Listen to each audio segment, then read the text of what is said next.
पदं वेदसंवेद्यं कटाक्षेण विवीक्षितुं न क्षमन्ते विमतयस्तमुपासे श्रियःपतिम्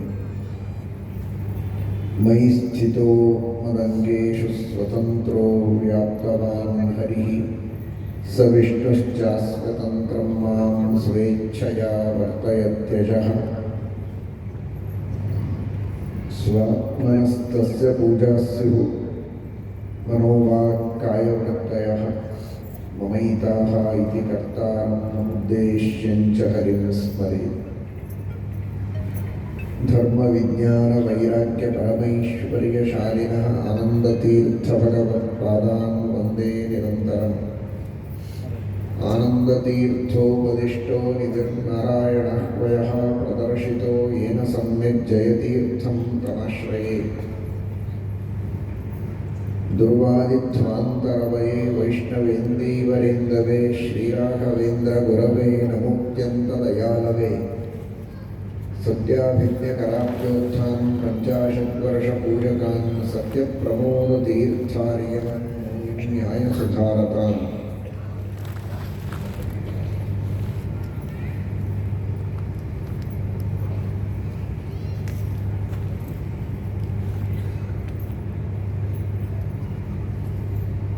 ಇವತ್ತಿನ ಕಾಲದ ಯುವಕರಿಗೆ ಅನೇಕ ವಿಚಾರವಂತರಿಗೆ ಪ್ರಶ್ನೆಗಳೆಲ್ಲ ಮನಸ್ಸಿನಲ್ಲಿ ತುಂಬಿಕೊಂಡಿರ್ತವೆ.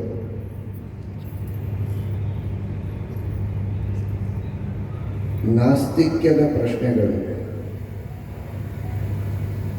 ಆಸ್ತಿಕ ಸಮಾಜದಲ್ಲಿ ಹುಟ್ಟಿ ಬಂದಿದ್ದರೂ ಕೂಡ ವಿಚಾರವಂತಿಕೆಯ ಹಿನ್ನೆಲೆಯಲ್ಲಿ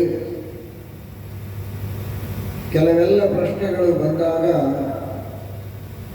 ಅನೇಕ ಜನರ ಮುಂದೆ ಆ ಪ್ರಶ್ನೆಗಳನ್ನು ಇಡುತ್ತಾರೆ. ಆದರೆ ಅವರಿಗೆ ಉತ್ತರ ಕೊಡೋದಕ್ಕೆ ಕೆಲವೊಮ್ಮೆ ಕಷ್ಟ ಆಗುತ್ತೆ.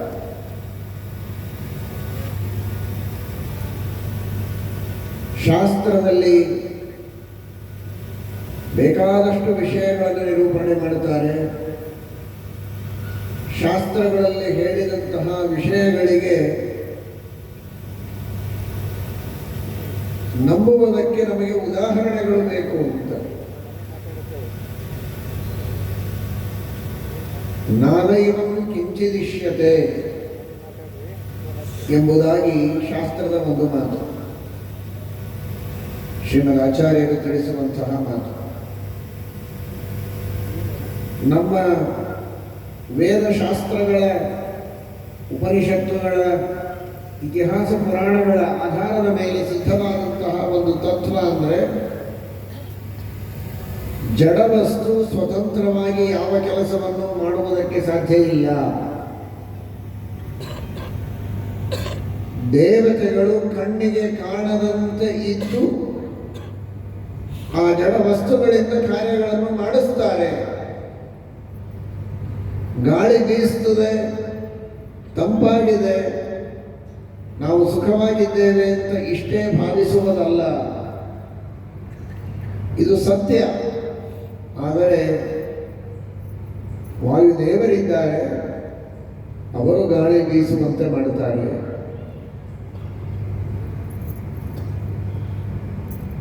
ಹಗಲಿನಲ್ಲಿ ಬೆಳಕಿರುತ್ತದೆ,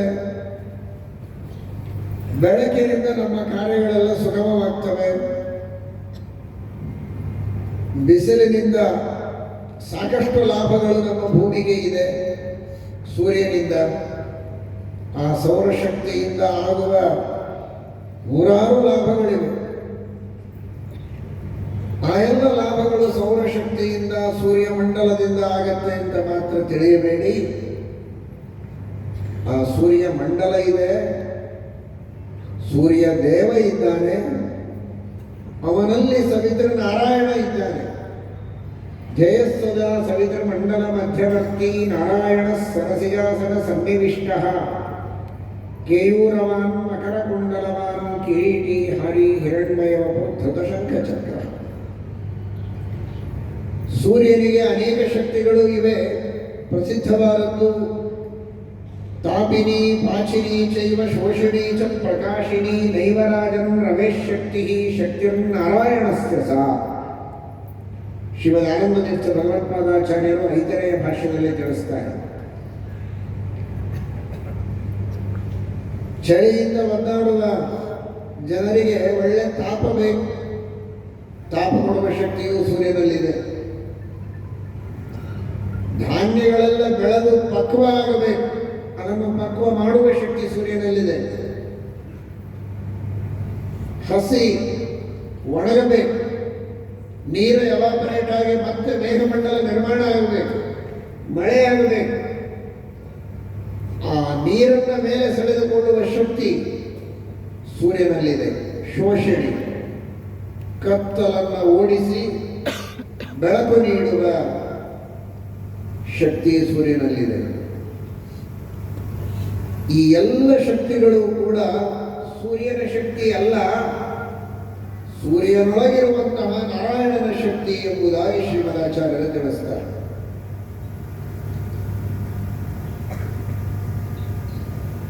ಇಂತಹ ಆ ಭಗವಂತನ ಶಕ್ತಿ, ದೇವತೆಗಳ ಶಕ್ತಿ, ಇವುಗಳನ್ನು ನಾವು ತಿಳಿತೇವೆ. ನೀರಿನಲ್ಲಿ ಅನೇಕ ಗುಣಗಳಿವೆ. ನೀರಿನಿಂದಲೇ ನಮ್ಮ ಬದುಕು. ನೀರಿಲ್ಲದೆ ಬದುಕಿಲ್ಲ. ಆದರೆ ನೀರೇ ನಮ್ಮ ಬದುಕಿಗೆ ಕಾರಣ ಅಂತ ತಿಳಿಯಬೇಡಿ. ನೀರಿನಿಂದ ಬದುಕು ಸತ್ಯ, ಆದರೆ ನೀರೇ ಬದುಕಿಗೆ ಕಾರಣ ಅಲ್ಲ. ನೀರಿನೊಳಗೆ ದೇವತೆ ಇದ್ದಾನೆ, ವರುಣ ಇದ್ದಾನೆ.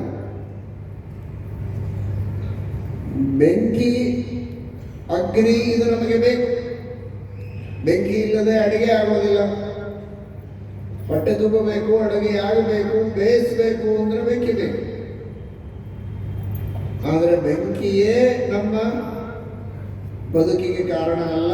ಬದುಕಿಗೆ ಬೆಂಕಿ ಅವಶ್ಯಕ ಸತ್ಯ. ಆದರೆ ಬೆಂಕಿಯಲ್ಲಿ ಅಗ್ನಿ ಎಂಬ ದೇವತೆ ಇದ್ದಾನೆ. ಅಲ್ಲಿ ಅಗ್ನಿ ಎಂಬ ಹೆಸರಿನಿಂದ ಭಗವಂತ ಇದ್ದಾನೆ. ಅವನಿಂದ ನಮ್ಮ ಬದುಕು. ಈ ತರಹ ಒಂದು ದೇವತಾವಾದವನ್ನ ಹೊಸದಾಗಿ ಶ್ರೀಮದಾಚಾರ್ಯರು ಹೇಳಿದ್ದಲ್ಲ. ಇದು ವೈದಿಕ ಪರಂಪರೆಯಲ್ಲಿ ಅನಾದಿ ಕಾಲದಿಂದ ವೇದಗಳು, ಇತಿಹಾಸಗಳು, ಪುರಾಣಗಳು ತಿಳಿಸಿದ ತತ್ವಗಳನ್ನೇ ಶ್ರೀಮದಾಚಾರ್ಯರು ನಮ್ಮ ಮುಂದೆ ತೆರೆದಿಟ್ಟಿದ್ದಾರೆ, ತೋರಿಸಿಕೊಟ್ಟಿದ್ದಾರೆ. ಆದರೆ ಇದನ್ನು ನಂಬೋದು ಹೇಗೆ? ದೇವತೆಗಳಿಂದಲೇ ಆಗತ್ತೆ ಅನ್ನುವುದನ್ನು ನಂಬೋದು ಹೇಗೆ ಅನ್ನುವ ಪ್ರಶ್ನೆಯನ್ನು ಕೇಳಿದರೆ ಮೂಕೋಪಿ ಏನು ಉತ್ತರ ಕೊಡಬೇಕು ಅಂತ ಗೊತ್ತಾಗೋದಿಲ್ಲ ಕೆಲವರಿಗೆ. ಏನಪ್ಪ ಇವರೆಲ್ಲ ಹೀಗೆ ಕೇಳ್ತಾರಲ್ಲ, ಶಾಸ್ತ್ರ ಹೇಳಿದೆ ಅಂತ ಹೇಳ್ಬೋದು. ಆ ಹೇಳಿದ್ದನ್ನ ಸಾಬೀತುಪಡಿಸಿ ಅಂತ ಹೇಳಿದರೆ ಏನು ಉತ್ತರ ಕೊಡಬೇಕು ಈ ಮಕ್ಕಳಿಗೆ, ಯುವಕರಿಗೆ ಅಂತ ಗೊತ್ತಾಗದೆ ಕೆಲವರು, ಎಲ್ಲರಲ್ಲ, ಶಾಸ್ತ್ರವನ್ನು ಚೆನ್ನಾಗಿ ಬಲ್ಲವರು ಹೇಳ್ಬೋದು. ಆದರೆ ತಕ್ಷಣಕ್ಕೆ ಉದಾಹರಣೆಯನ್ನು ಕೊಡಬೇಕು ಅಂದರೆ ಮೂಕೋಪಿ, ಏನು ಕೊಡಬೇಕು ಅಂತ ಗೊತ್ತಾಗದೆ ಮೂಕರಾಗಿರುವಂತಹ ಸ್ಥಿತಿ. ಅಂತಹ ಸ್ಥಿತಿಯಲ್ಲಿಯೂ ಕೂಡ ಯತ್ ಪ್ರಸಾದೇನ ಮುಕುಂದ ಶಯನಾಯತೆ, ರಾಯರಂತಹ ಮಹಾನುಭಾವರ ಪ್ರಸಾದ, ಅವರ ಅನುಗ್ರಹ ಇದ್ರೆ ಅದಕ್ಕೆ ಉತ್ತರ ಕೊಡಬಹುದು. ಶ್ರೀಮದಾಚಾರ್ಯರು, ಟೀಕಾಕೃತ್ಪಾದರು, ಶ್ರೀಪಾದರಾಜರು, ವ್ಯಾಸರಾಜರು, ವಾದಿರಾಜರು, ವಿಜಯೇಂದ್ರರು, ರಾಯರು, ರಘುತ್ತಮ ತೀರ್ಥ ಶ್ರೀಪಾದಗಳವರು, ಇಂತಹ ಅನೇಕ ಮಹನೀಯರ ಚರಿತ್ರೆಗಳನ್ನು ನಾವು ಕೇಳಿದಾಗ ಅವಶ್ಯವಾಗಿ ಅದಕ್ಕೆ ಉತ್ತರವನ್ನು ಕೊಡಬಹುದು. ಆ ದೃಷ್ಟಿಯಲ್ಲಿ ಅಪ್ಪಣಾಚಾರ್ಯನಂದರು ಮುಕುಂದ ಶಯನಾಯತೆ, ಉತ್ತರ ಕೊಡೋದಕ್ಕೆ ಉತ್ಸಾಹ ಬರ್ತದೆ. ಯಾಕೆ? ದೇವತೆಗಳಿಲ್ಲದೆ ಬರೀ ಜಡ ಪದಾರ್ಥಗಳಿಂದಲೇ ಕಾರ್ಯವಾಗೋದಾಗಿದ್ರೆ, ಆ ಒಂದು ಜಡ ಪದಾರ್ಥಕ್ಕೆ ಒಂದು ಸ್ವಭಾವ ಇದ್ರೆ ಅದೊಂದೇ ಕೆಲಸ ಆಗಬೇಕು. ದೇವತೆಗಳಿಗೆ ನಾವು ಪ್ರಾರ್ಥನೆ ಮಾಡಿದಾಗ ನಮಗೇನು ಬೇಕೋ ಆ ಕಾರ್ಯ ಆಗತ್ತೆ. ಹಾಗಾದರೆ ಆ ಜಡ ಪದಾರ್ಥದಲ್ಲಿರುವ ಸ್ವಭಾವವನ್ನು ನಿಯಂತ್ರಣ ಮಾಡುವ ಒಬ್ಬ ದೇವತೆ ಇದ್ದಾನೆ ಎನ್ನುವುದು ಇದರಿಂದ ನಮಗೆ ಗೊತ್ತಾಗುತ್ತೆ. ರಾಯರು ಪೂರ್ವಾಶ್ರಮದಲ್ಲಿ ವೀಣಾರಂಕಣ್ಣ ಭಟ್ಟರಾಗಿರುವಾಗ ಅವರಿಗೆ ಒಬ್ಬರ ಮನೆಯಲ್ಲಿ ಹೋದಾಗ, ಇವತ್ತು ಮನೆಯಲ್ಲಿ ಸಮಾರಂಭ ಇದೆ, ನೀವು ಗಂಧ ತೆಗೆದುಕೊಡಿ ಅಂತ ಕೇಳಿದರಂತೆ. ನಾವಿಂತಹ ದೊಡ್ಡ ವಿದ್ವಾಂಸರು ನಿಮ್ಮ ಮನೆಯಲ್ಲಿ ಬಂದು ಗಂಧ, ದೇವರಿಗೆ ಗಂಧ ತೆಗೆಯೋದು ದೊಡ್ಡ ಸೇವೆ. ಆದರೆ ನಮ್ಮ ಮನೆಯಲ್ಲಿ ನಾವು ದೇವರ ಪೂಜೆ ಮಾಡುವಾಗ ತೆಗಿತೇವೆ, ನಿಮ್ಮ ಮನೆಯಲ್ಲಿ ಬಂದು ನಾವ್ಯಾಕೆ ತೆಗೆದುಕೊಳ್ಬೇಕು ಅಂತ ಸಾಮಾನ್ಯರಾಗಿದ್ದರೆ ಕೇಳ್ತಾ ಇದ್ರು. ಆದರೆ ಮಹಾನುಭಾವರಾದ ರಾಯರು ಅನುಸಂಧಾನ ಮಾಡುವ ಅವರ ದಿವ್ಯವಾದ ದೃಷ್ಟಿ, ದೇವರ ಸೇವೆ ಎಲ್ಲೇ ಆದರೆ ಏನಾಯಿತು ಅಂತ ಭಕ್ತಿಯಿಂದ ಮುಂದಾದರು. ಇದನ್ನ ಯಾವುದೇ ರೀತಿಯ ಅವಮರ್ಯಾದೆ ಅಂತ ತಿಳಿಯಲಿಲ್ಲ, ಇದು ದೊಡ್ಡ ಮರ್ಯಾದೆ ಅಂತ ಭಾವಿಸಿದರು. ಆದರೆ ತಮ್ಮದೇ ಆದ ಕ್ರಮದಲ್ಲಿ ನಾವು ವೇದಗಳನ್ನು ಪಠನ ಮಾಡುತ್ತಾ ಗಂಧವನ್ನು ತೆಗೆಯುವಾಗ ಆ ಗಂಧವನ್ನು ದೇವರಿಗೆ ಸಮರ್ಪಣೆ ಮಾಡಿ ಎಲ್ಲರೂ ಹಚ್ಚಿಕೊಂಡ್ರೆ ಎಲ್ಲರಿಗೂ ಉರಿತಾ ಇದೆ ಮೈ. ಉರಿಯುವಂತಹ ಮೈಗೆ ಗಂಧ ಹಚ್ಚಿಕೊಂಡ್ರೆ ತಪ್ಪಾಗ್ತದೆ. ಈ ಗಂಧ ಹಚ್ಚಿಕೊಂಡ್ರೆ ಮೈ ಉರಿತಾ ಇದೆಯಲ್ಲ, ಯಾಕೆ ಅಂತ ಎಲ್ಲರಿಗೆ ಆಶ್ಚರ್ಯ. ಆಗ ಎಲ್ಲರೂ ಇವರಿಗೆ ಬಂದು ಕೇಳಿದ್ರು, ನೀವೇ ಎಲ್ಲ ತೆಗೆದಿದ್ದು ಏನು ಹಾಕಿದ್ರಿ ಒಳಗೆ, ಏನಾದ್ರೂ ಕಾರ್ಪುಡಿ ಏನಾದ್ರೂ ಹಾಕಿರಾ ಅಂತ. ಅವರದ್ದು ಏನು ಹಾಕಿಲ್ಲ, ಶುದ್ಧವಾದ ಚಂದನವನ್ನೇ ತೆಗೆದದ್ದು. ಹಾಗಾದ್ರೆ ಯಾಕೆ ಉರಿತಾ ಇದೆ? ಅವರಿಗೂ ಚಿಂತನೆ ಮಾಡಿ ಹೇಳಿದರು, ಓಹೋ, ಈ ಗಂಧವನ್ನು ತೆಗೆಯುವ ಸಂದರ್ಭದಲ್ಲಿ ಅಗ್ನಿ ಸೂಕ್ತವನ್ನು ಹೇಳ್ತಾ ನಾನು ಗಂಧವನ್ನು ತೆಯ್ತಾ ಇರೋದು ಚಂದನ. ಆದರೆ ನಾನು ಮಾಡಿದ ಪ್ರಾರ್ಥನೆ, ಮುಖದಿಂದ ಹೇಳುವ ಮಂತ್ರಗಳು ಅಗ್ನಿಯ ಮಂತ್ರಗಳು. ಅಗ್ನಿ ದೇವತೆಯ ಮಂತ್ರಗಳನ್ನು ಹೇಳ್ತಾ ಅಗ್ನಿ ಸೂಕ್ತವನ್ನು ಪಠಣ ಮಾಡುತ್ತಾ ತೆಗೆದಿದ್ದರಿಂದ ಅಗ್ನಿದೇವತೆಯ ಒಂದು ವಿಶೇಷವಾದ ಕಾರ್ಯ ಅಲ್ಲಿ ಕಂಡು ಬರ್ತಾ ಇದೆ ನೋಡಿ. ಅಂದರೆ ದೇವತೆಗಳಿದ್ದಾರೆ, ನಾವು ವೇದ ಮಂತ್ರಗಳನ್ನು ಶ್ರದ್ಧೆಯಿಂದ ಪಠನ ಮಾಡಿದರೆ ಅದನ್ನು ದೇವತೆಗಳು ಕೇಳಿಸಿಕೊಳ್ತಾರೆ.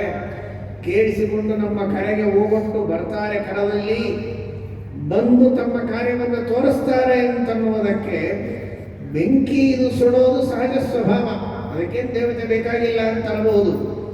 ಆದರೆ ಚಂದನ ತಂಪು ಮಾಡುವ ವಸ್ತುವು ಸುಡಬೇಕಾದರೆ, ಉರಿಯಬೇಕಾಗಿದ್ರೆ, ಹಾಗಾದರೆ ಆ ದೇವತೆ ಬಂದು ಸನ್ನಿಹಿತನಾದದ್ದಕ್ಕೇನೆ ಈ ಕಾರ್ಯ ಆಗಬಹುದೇ ಹೊರತು ಇಲ್ಲದೆ ಇದ್ರೆ ಆಗಲಿಕ್ಕೆ ಸಾಧ್ಯ ಇಲ್ಲ. ಹಾಗಾದರೆ ರಾಯರ ಈ ಒಂದು ಕಥೆಯಿಂದ ನಮಗೆ ತಿಳಿದು ಬರುವುದೇನು ಅಂದರೆ, ಅವಶ್ಯವಾಗಿ ದೇವತೆಗಳಿದ್ದಾರೆ. ಆ ದೇವತೆಗಳನ್ನು ನಾವು ಪ್ರಾರ್ಥನೆಯನ್ನ ಮಾಡಿದರೆ ಅವರು ಬರ್ತಾರೆ ಕರದಲ್ಲಿಗೆ ಅಂತ. ನೀವು ಎಲ್ಲಿ ಕರೆದರೂ ಅಲ್ಲಿ ಬರ್ತಾರೆ. ಶುಭ ಸಮಾರಂಭಗಳಲ್ಲಿ ಒಂದು ಅಡಿಕೆ ಬೆಟ್ಟ ಇಟ್ಟು ಅದರಲ್ಲಿ ದೇವತೆಗಳ ಆವಾಹನ ಮಾಡುತ್ತಾರೆ, ಪೂಜೆ ಮಾಡುತ್ತಾರೆ. ಈ ಒಂದು ಅಡಿಕೆ ಒಳಗೆ ಪೂಜೆ ಮಾಡಿದರೆ ಏನಾಗೋದಿದೆ ಅಂತ ಜನ ತಿಳಿಯುತ್ತಾರೆ. ಅದು ಬರೀ ಅಡಿಕೆ ಅಲ್ಲ, ಆವಾಗ ವೇದ ಮಂತ್ರಗಳಿಂದ ಆವಾಹನೆ ಮಾಡಿದರೆ ಅಲ್ಲಿ ದೇವತೆಗಳು ಬರ್ತಾರೆ. ಆ ಭಕ್ತಿ ಶ್ರದ್ಧೆಗಳಿಂದ ನೀವು ಪೂಜೆ ಮಾಡಿದರೆ ಅಲ್ಲಿರುವಂತಹ ಗಣಪತಿ, ಇಂದ್ರಾದಿ ದೇವತೆಗಳು, ವಾಯುದೇವರು, ಭಗವಂತ ಪರಮ ಮಂಗಲವನ್ನು ಮಾಡುತ್ತಾನೆ. ಆದರೆ ಆ ಶ್ರದ್ಧೆ ಇರಬೇಕು.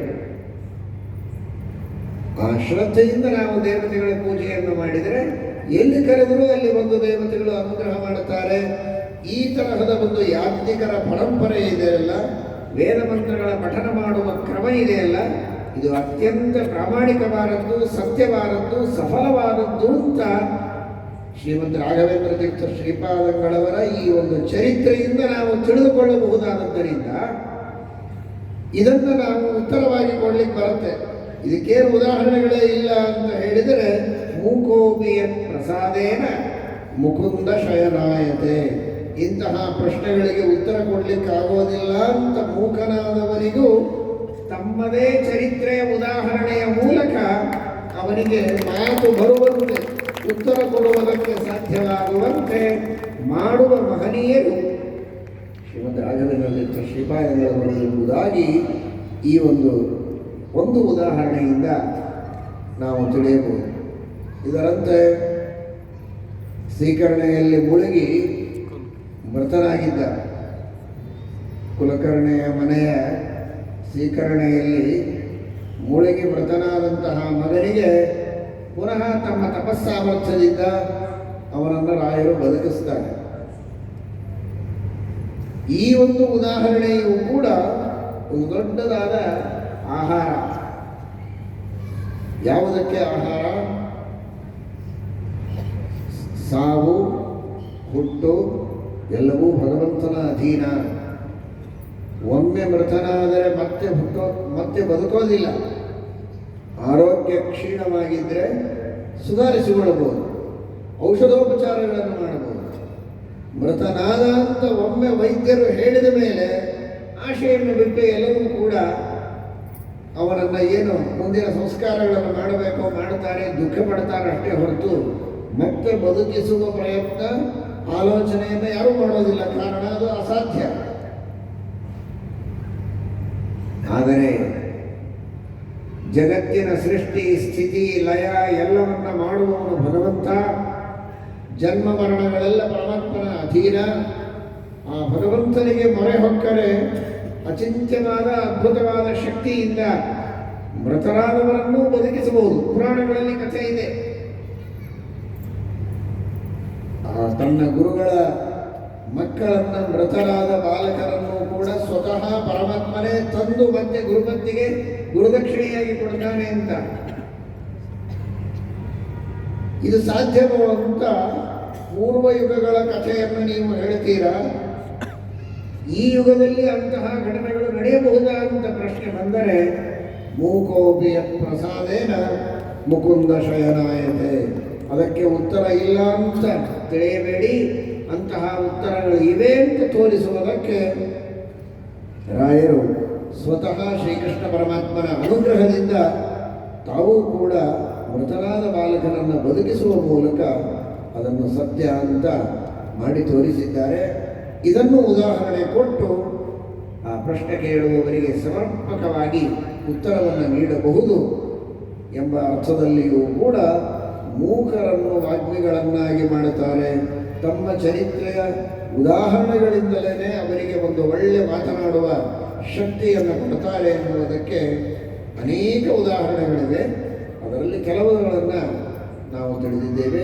ಈ ರೀತಿ ನಿನ್ನೆ ತಿಳಿದದ್ದೊಂದು ಬೇರೆ, ಶಾಸ್ತ್ರಗಳ ಮೂಲಕ ಗ್ರಂಥಗಳ ರಚನೆಯನ್ನು ಮಾಡಿ ಚೆನ್ನಾಗಿ ಅಧ್ಯಯನವನ್ನು ಮಾಡಿ ಪಾಠ ಪ್ರವಚನ ಮಾಡುವುದಕ್ಕೆ ಬೇಕಾದ ಗ್ರಂಥಗಳ ಸಂಪತ್ತನ್ನು ಕೊಟ್ಟು ಒಂದು ದೊಡ್ಡ ಅನುಗ್ರಹವನ್ನು ಮಾಡಿದ್ದು ಒಂದು ಕಡೆಗಾದರೆ, ತಮ್ಮ ಜೀವನದಿಂದಲೇ ಒಂದು ಉತ್ತಮವಾದಂತಹ ಮಾರ್ಗದರ್ಶನವನ್ನು ಮಾಡಿ ಧರ್ಮದ ಸಂಸ್ಥಾಪನೆಯನ್ನು ಹೇಗೆ ಮಾಡಬೇಕು ಅನ್ನುವುದನ್ನು ತೋರಿಸಿಕೊಟ್ಟಂತಹ ಮಹಾನುಭಾವರು ರಾಘವೇಂದ್ರ ತೀರ್ಥ ಶ್ರೀಪಾದಂಗಳವರು. ಅಂತಹ ಅವರ ಒಂದು ವಿಶೇಷವಾದ ಮಹಿಮೆಯನ್ನು ಜೀವನದಲ್ಲಿ ಚೆನ್ನಾಗಿ ತಿಳಿಯಬೇಕು. ರಾಯರಲ್ಲಿ ಭಕ್ತಿಯನ್ನು ಮಾಡುವವರು, ಶ್ರದ್ಧೆಯನ್ನು ಮಾಡುವವರು, ಸೇವೆಯನ್ನು ಮಾಡುವವರು ಬೇಕಾದಷ್ಟು ಜನ ಇದ್ದಾರೆ. ನೀವೆಲ್ಲ ಸೇವೆಯನ್ನು ಮಾಡೇ ಮಾಡ್ತೀವಿ.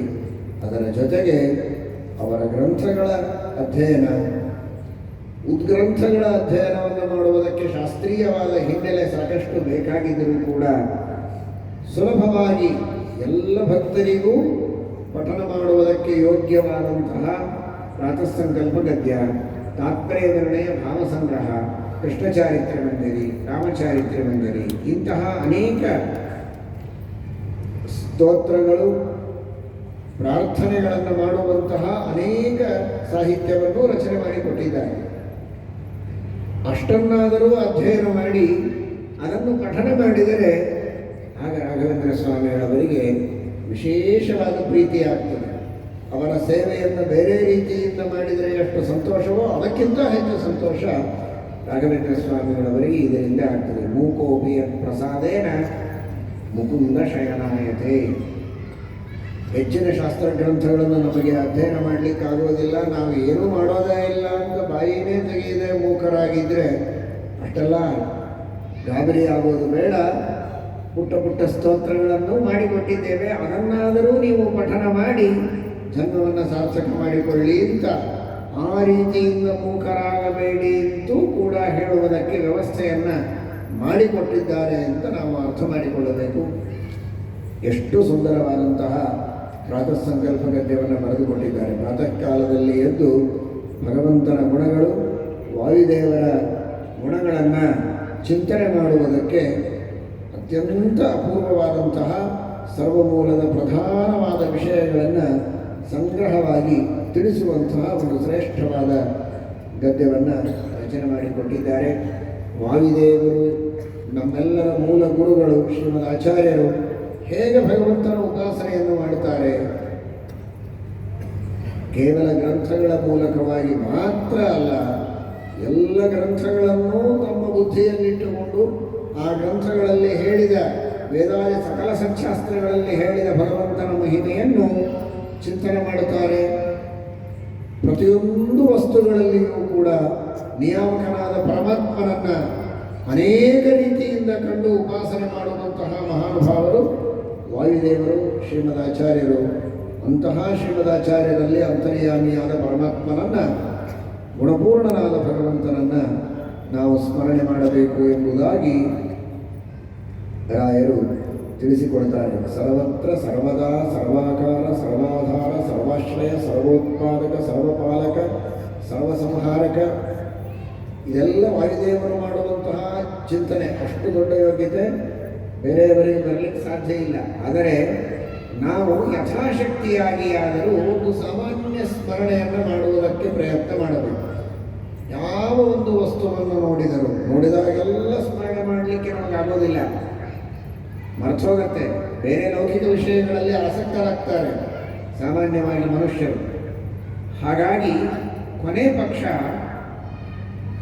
ದಿನಕ್ಕೆ 1 ಬಾರಿಯೋ 2 ಬಾರಿಯೋ ಕೆಲವು ಪ್ರಸಂಗಗಳಲ್ಲಿ ಊಟ ಮಾಡುವಾಗ ಎಲೆ ಮೇಲೆ ಅನ್ನ ಹಾಕಿರ್ತಾರೆ. ಈ ಅನ್ನವನ್ನು ಸೃಷ್ಟಿ ಮಾಡಿದವನು ದೇವರು, ಅನ್ನದೊಳಗಿದ್ದ ಪೌಷ್ಟಿಕಾಂಶಗಳನ್ನು ತುಂಬಿದವನು ದೇವರು, ಅನ್ನ ಹೊಟ್ಟೆಗೆ ಹೋದ ಮೇಲೆ ಪಚನ ಮಾಡುವವನು ಭಗವಂತ. ಈ ಅನ್ನದೊಳಗಿರುವ ದೇವತೆಗಳಿದ್ದಾರೆ, ದೇವತೆಗಳಿಗೂ ಪ್ರೇರಕನಾಗಿ ಇದ್ದವನು ಪರಮಾತ್ಮ.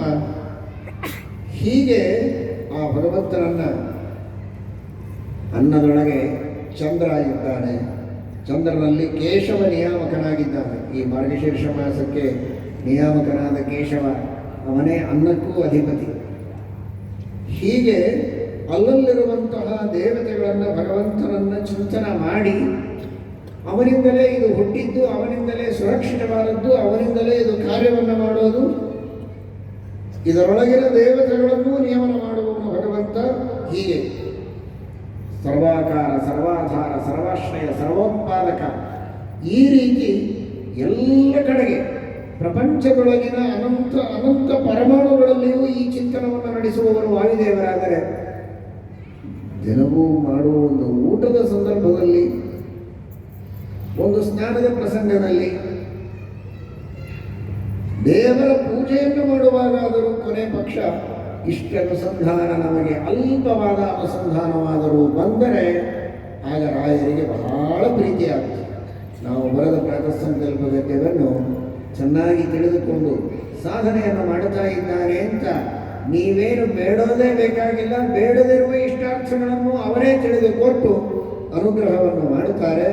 ಅಷ್ಟು ವಿಶಿಷ್ಟವಾದಂತಹ ಅನುಗ್ರಹವನ್ನು ಮಾಡುವ ರಾಯರ ಪೂರ್ಣವಾದ ಲಾಭವನ್ನು ಪಡೆಯಬೇಕು ಅಂದರೆ ಅವರ ಗ್ರಂಥಗಳನ್ನು ಓದಬೇಕು, ಮೂಕರಾಗಿರಬಾರದು. ಮೂಕೋಪಿ ಯತ್ ಪ್ರಸಾದೇನ ಮುಕುಂದ ಶಯನಾಯತೆ. ಅವರು ಬರದ ಸಣ್ಣ ಗ್ರಂಥಗಳನ್ನಾದರೂ ಅಧ್ಯಯನ ಮಾಡಿ, ಸ್ತೋತ್ರ ಮಂತ್ರಗಳನ್ನಾದರೂ ಕಲಿತು ಅದನ್ನೇ ಅವರಿಗೆ ಒಪ್ಪಿಸಿದರು. ಅವರು ವಿಶೇಷವಾಗಿ ಅನುಗ್ರಹವನ್ನು ಮಾಡುತ್ತಾರೆ ಎಂಬುದಾಗಿ ನಾವು ತಿಳಿಯಬೇಕು. ಅಂತಹ ರಾಘವೇಂದ್ರ ಸ್ವಾಮಿಗಳವರ ಪತ್ರಿಕಾ ವೃಂದಾವನದ ಪ್ರತಿಷ್ಠಾಪನೆಯಾಗಿ ಸುವರ್ಣ ಮಹೋತ್ಸವವನ್ನು ಇವತ್ತಿಗೆ ಆಚರಣೆ ಮಾಡುತ್ತಾ ಇರೋದು ಬಹಳ ದೊಡ್ಡದಾದಂತಹ ಸಂತೋಷದ ಸಂಗತಿ. ಸಂಭ್ರಮ ಅಂತ ಸುವರ್ಣ ಮಹೋತ್ಸವ ಸಂಭ್ರಮ ಅಂತ ಹಾಕಿದ್ದಾರೆ. ನಿಜವಾಗಿಯೂ ದೊಡ್ಡದಾದ ಸಂಭ್ರಮ.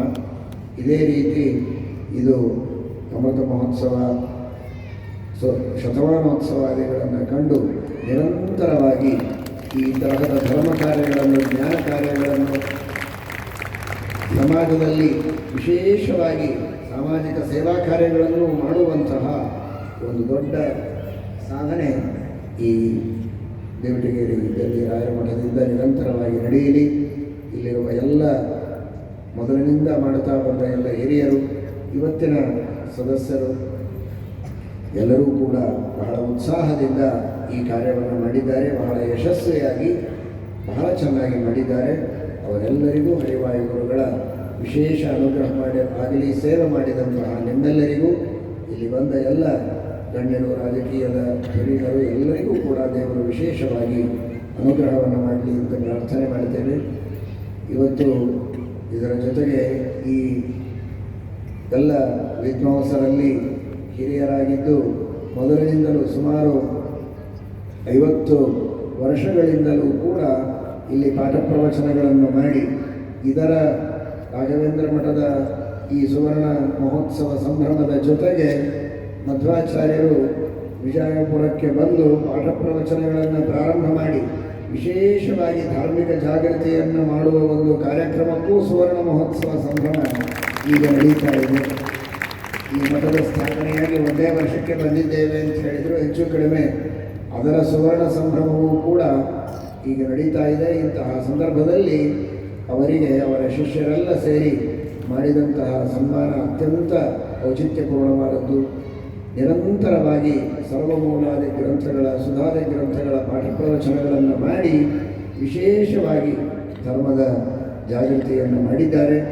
ಅವರಿಗೆ ಸುದೀರ್ಘವಾದ ಆಯುಷ್ಯ ಆರೋಗ್ಯಗಳನ್ನು ಕೊಟ್ಟು ಈ ತರಹದ ಪಾಠ ಪ್ರವಚನಗಳು ಹಾಗೂ ಧಾರ್ಮಿಕವಾದ ಸಂಘಟನೆಗಳನ್ನು ಇನ್ನೂ ವಿಶೇಷವಾಗಿ ಮಾಡುವುದಕ್ಕೆ ಉತ್ಸಾಹವನ್ನು ದೇವರು ಇನ್ನಷ್ಟು ವಿಶೇಷವಾಗಿ ಅವರಿಗೆ ಕರುಣಿಸಲಿ ಅಂತ ಪ್ರಾರ್ಥನೆಯನ್ನು ಮಾಡಿದರು. ಹರೇ ನಮಃ. ಶ್ರೀಕೃಷ್ಣ.